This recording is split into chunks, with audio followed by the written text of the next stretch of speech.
तक करा दिया है बेटा, कहाँ तक करा दिए थे? पोषण। हाँ, साइंस में बायोलॉजी में आपको क्या करा दिया था? पोषण। अब ध्यान दोगे, पोषण यानी कि न्यूट्रिएशन, न्यूट्रिएशन, ठीक है। पोषण बताओ तो फिर पोषण क्या होता है? जवाब दो, पोषण क्या होता है? पोषण किसे कहते हैं? उस दिन कराए थे आपको। यह एक वह प्रक्रिया है जिससे हमारे शरीर में ऊर्जा प्रदान होती है, ऊर्जा प्रदान होती है। ऐसी प्रक्रिया को क्या कहते हैं? पोषण कहते हैं। या फिर ऐसी क्रिया को क्या कहेंगे बेटा जी? पोषण कहेंगे। पोषण कितने प्रकार का बताया था जब आपको? 2 प्रकार का। थोड़ा स्लो बोलोगे, स्लो बोलोगे, ठीक है बेटा। पोषण कितने प्रकार का बताया था? स्वपोषण और परपोषण। स्वपोषण का मतलब क्या होता है? वे पदार्थ या वे जीव जो अपना भोजन स्वयं बना लेते हैं उन्हें क्या कहते हैं? स्वपोषण कहते हैं। और वे जीव जो अपना भोजन स्वयं नहीं बना पाते, दूसरे पर आश्रित होते हैं, दूसरे पर निर्भर होते हैं, उसे हम क्या कहते हैं? परिपोषण कहते हैं। सही है, यहाँ तक कोई दिक्कत? मैं एक टॉपिक को कराऊंगा बाद में से, स्वपोषण और परिपोषण को। स्वपोषण और परिपोषण को बाद में कराएंगे बेटा जी, ठीक है। परिपोषण और स्वपोषण। अब उसमें मैंने ये भी बताया था कि भाई एक ऑर्गेनिक होता है और एक आपका इनऑर्गेनिक होता है। ऑर्गेनिक का मतलब कार्बनिक और एक अकार्बनिक। बेटा ध्यान से सुनोगे, एक इसमें ये भी मैंने बताया था बेटा जी, एक ऑर्गेनिक होगा, ऑर्गेनिक न्यूट्रिएशन होगा, और एक आपका इनऑर्गेनिक न्यूट्रिएशन होगा। बात समझ में आई? एक ऑर्गेनिक और एक इनऑर्गेनिक, यानी कि सर एक कार्बनिक और एक अकार्बनिक। कार्बनिक का मतलब है जिसमें क्या आ जाए? कार्बन। वे पदार्थ जिनमें कार्बन आ जाए क्या कहलाएगा? कार्बनिक पोषण वाले पदार्थ कहलाएंगे। और वे पदार्थ बेटा जी जिनमें कार्बन नहीं हो उसे हम अकार्बनिक पोषण कहेंगे। बात समझ में आई यहाँ तक? ठीक है, ये भी बताया था, एक एक करके पढ़ेंगे बाद में। फिलहाल आप पहले पढ़ोगे, जब सर यहाँ पर कार्बन आ रहा है तो कार्बन का मतलब है कार्बोहाइड्रेट। तो इस टॉपिक के बाद पढ़ेंगे कार्बोहाइड्रेट, ठीक है।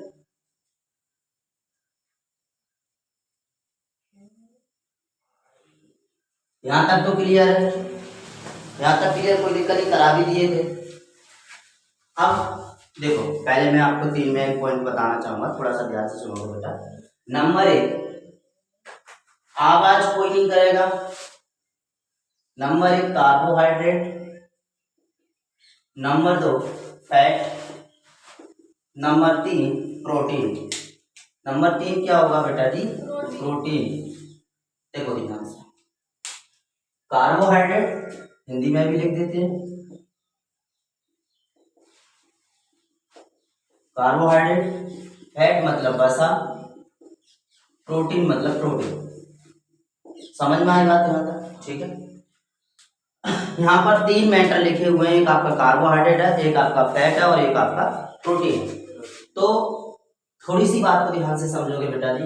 अब मैं इनमें से पूछूं, इनमें से तीनों में से पूछूं कि सबसे ज्यादा ऊर्जा प्रदान करने वाला कौन सा पदार्थ है? सबसे ज्यादा ऊर्जा प्रदान करने वाला प्रोटीन। कौन होगा बेटा जी? प्रोटीन होगा या फिर और कोई होगा? जवाब दो।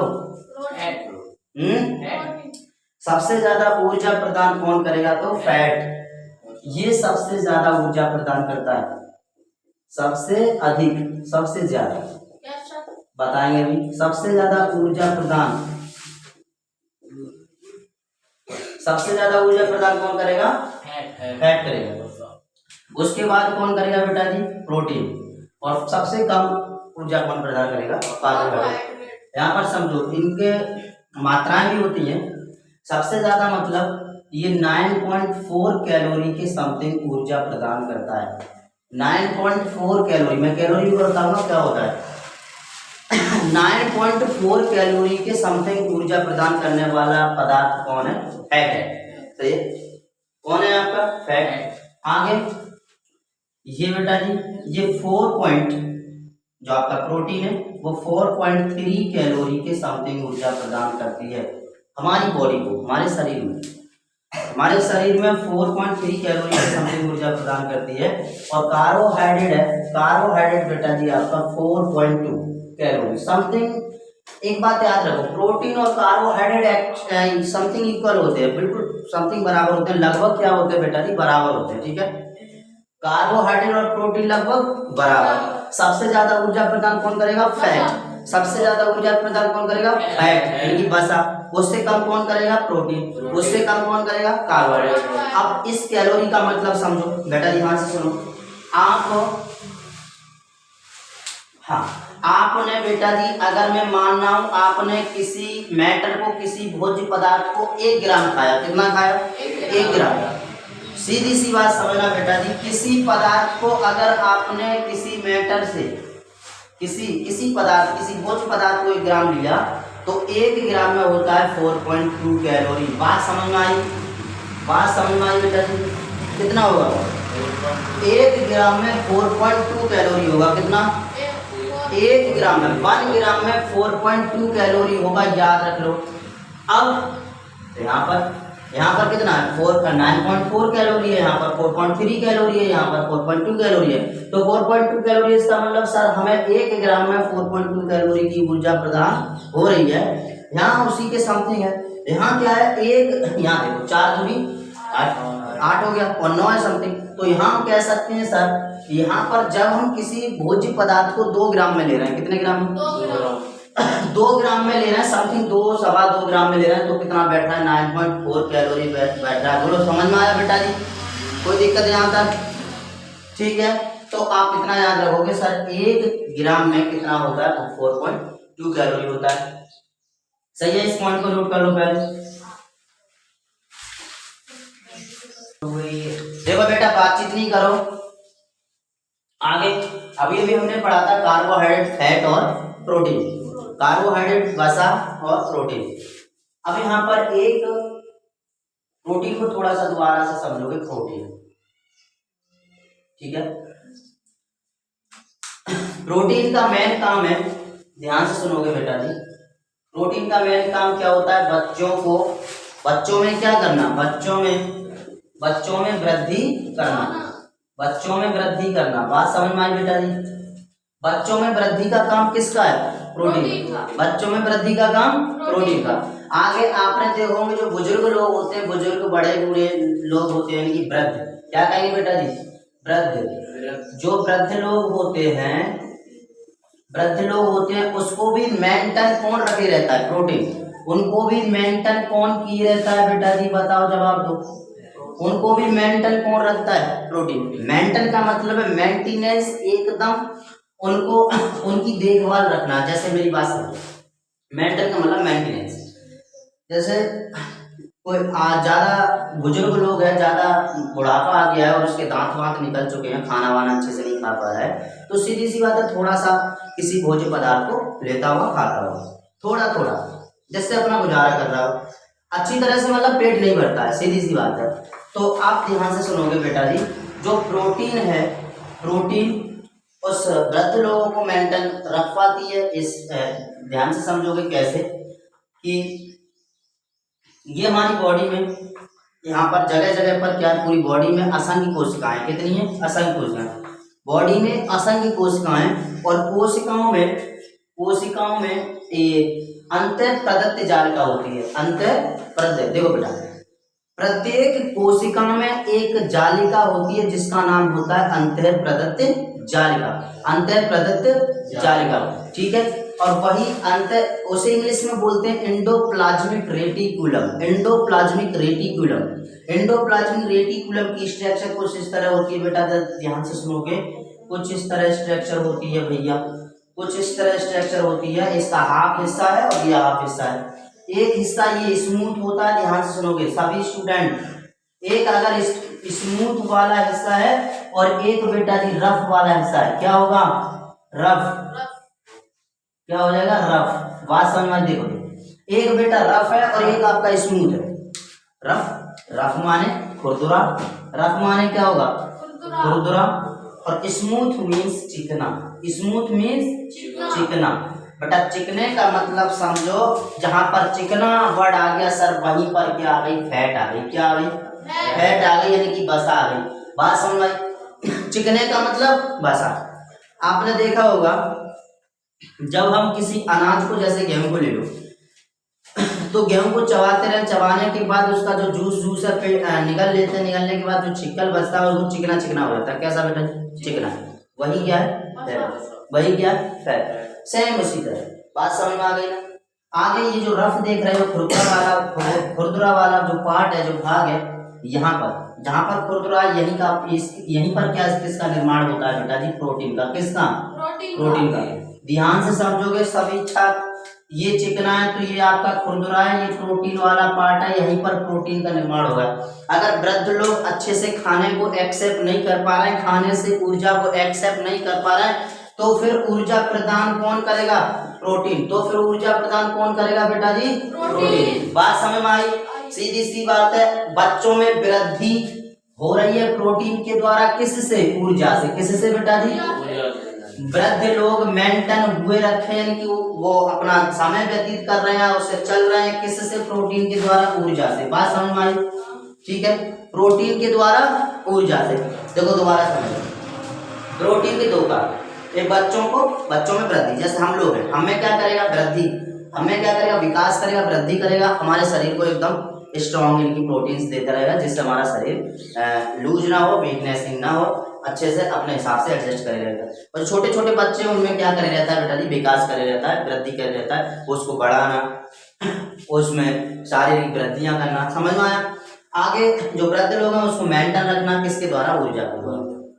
क्योंकि तुमने देखा है कई कई बुजुर्ग लोग अच्छे से खाना वाना नहीं खा पाते हैं, और जब खाना नहीं खा पाएंगे तो ऊर्जा, सीधी सी बात है, ऊर्जा भी कहाँ से मिलेगी, खाना के द्वारा, भोजन के द्वारा। ऊर्जा कहाँ से मिलेगी बेटा जी, भोजन के द्वारा। और जब भोजन अच्छे से नहीं खा पाएंगे तो ऊर्जा का निर्माण नहीं हो, और ऊर्जा नहीं बनेगी तो कमजोरी डेफिनेट है आएगी। और वहां पर क्या है, प्रोटीन। ये देखो, ये रफ वाला भाग है, रफ वाले भाग से किसका निर्माण हो रहा है, प्रोटीन। इसे हम प्रोटीन फैक्ट्री भी बोलते हैं। क्या बोलते हैं बेटा जी, प्रोटीन फैक्ट्री भी बोलते हैं, फैक्ट्री।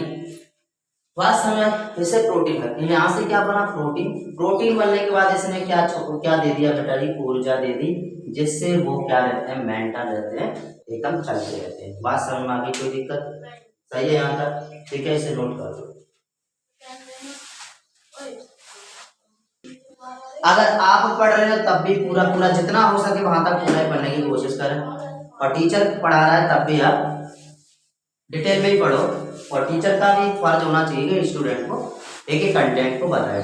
तो देखो ध्यान से, मैंने अभी आपको 3 पॉइंट बताए थे बेटा जी। नंबर 1 आपका था कार्बोहाइड्रेट। क्या था, बोलो जवाब दो, कार्बोहाइड्रेट। ठीक है बेटा, ध्यान से सुनोगे। एक आपका था कार्बोहाइड्रेट, दूसरा आपका था बेटा जी फैट, और वसा मतलब, ठीक है। तीसरा आपका था बेटा जी प्रोटीन, ठीक है, प्रोटीन, यानी इसको भी हिंदी में क्या बोलते हैं, प्रोटीन बोलते हैं, सही है। तीनों ही स्रोत काय के हैं, तीनों ही स्रोत बेटा जी, तीनों ही स्रोत किसके हैं, ऊर्जा के। किसके बेटा जी, ऊर्जा। तीनों स्रोत किसके हैं, ऊर्जा। बात समझ में आई, सही। तीनों से ही क्या मिलती है, तीनों से क्या मिलती है, तीनों स्रोत काय के, सबसे ज्यादा ऊर्जा प्रदान करने वाला है, उससे कम, उससे कम। बात समझ में आ गई, यहाँ तक कोई दिक्कत नहीं है, सही है। प्रोटीन का काम मेन क्या होता है, मेन प्रोटीन का काम क्या होता है, बच्चों में वृद्धि का, और बुजुर्ग लोगों में मेंटेन, यानी कि बुजुर्ग लोगों को क्या रखे रहना, मेंटेन रखे रहना, ठीक है, उनको एडजस्ट रखे रहना, सही है। बात समझ में आ गई।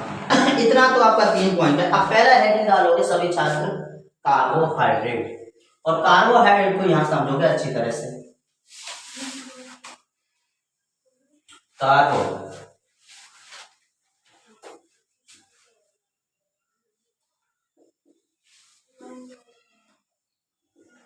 Carbohydrate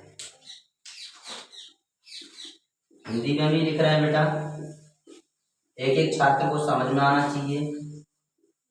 carbohydrate, carbohydrate. अब थोड़ा सा शांत होकर और इधर ध्यान दोगे सभी बच्चे। देखो बेटा, कार्बोहाइड्रेट का मतलब समझो। कार्बोहाइड्रेट, जो कार्बोहाइड्रेट वर्ड है आपका, वो 3 शब्दों से मिलकर बना है। कितना बेटा जी? 3 शब्दों से मिलकर बना है।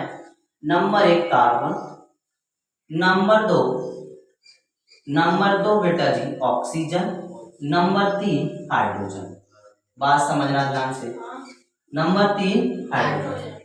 ये 3 शब्दों से मिलकर बना है, 3 वर्डों से मिलकर बना है कार्बोहाइड्रेट। ध्यान से सुनो। नंबर 1 क्या है आपका? कार्बन। नंबर 2 बेटा जी oxygen. Number 2 oxygen.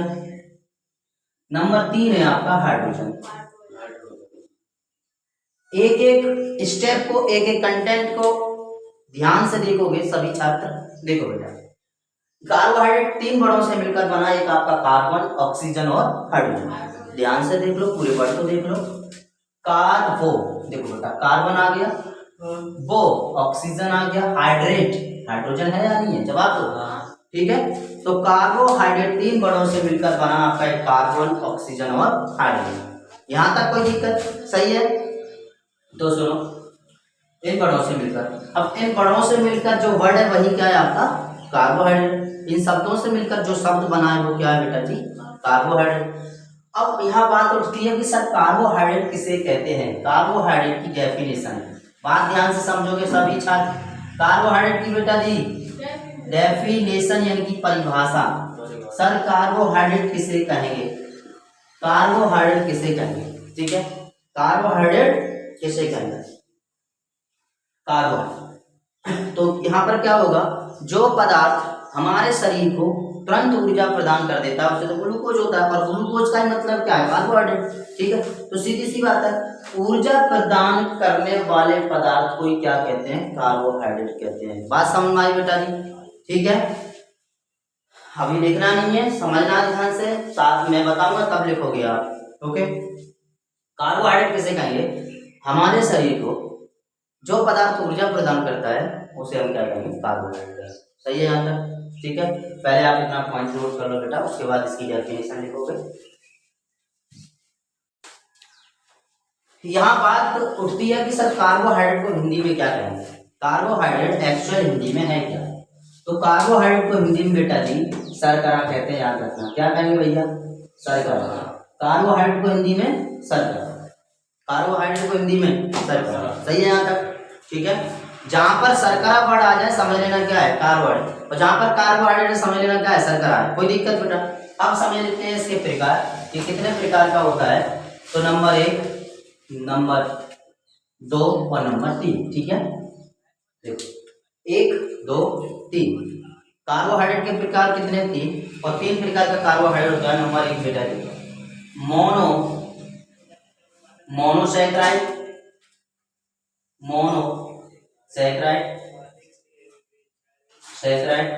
Monosaccharide, saccharide लिख लो, सैकेराइड। ठीक है, सैकेराइड।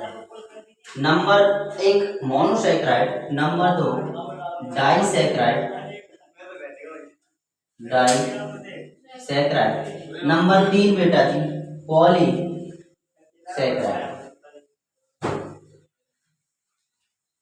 ओके, ध्यान से।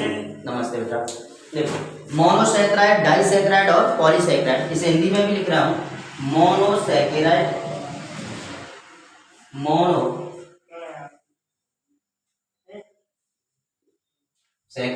देखो बेटा ध्यान से, समझ में आ रहा है? सुन रहे हो सभी? देख रहे हो? दिखाई दे रहा है? मोनोसैकेराइड। Number 2 disaccharide,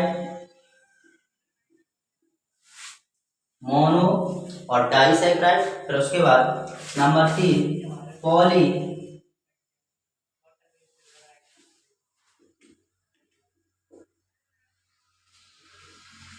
polysaccharide. सही है, 3 है आपके, मोनोसैकेराइड, डाइसैकेराइड, पॉलीसैकेराइड।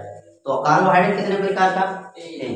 एक्चुअल में कार्बोहाइड्रेट, देखो बेटा यहाँ जो वर्ड लिखा है सैकेराइड, यहाँ जो सैकेराइड वर्ड है वो मतलब किससे रखता है? कार्बोहाइड्रेट से रखता है। किससे बेटा? कार्बोहाइड्रेट।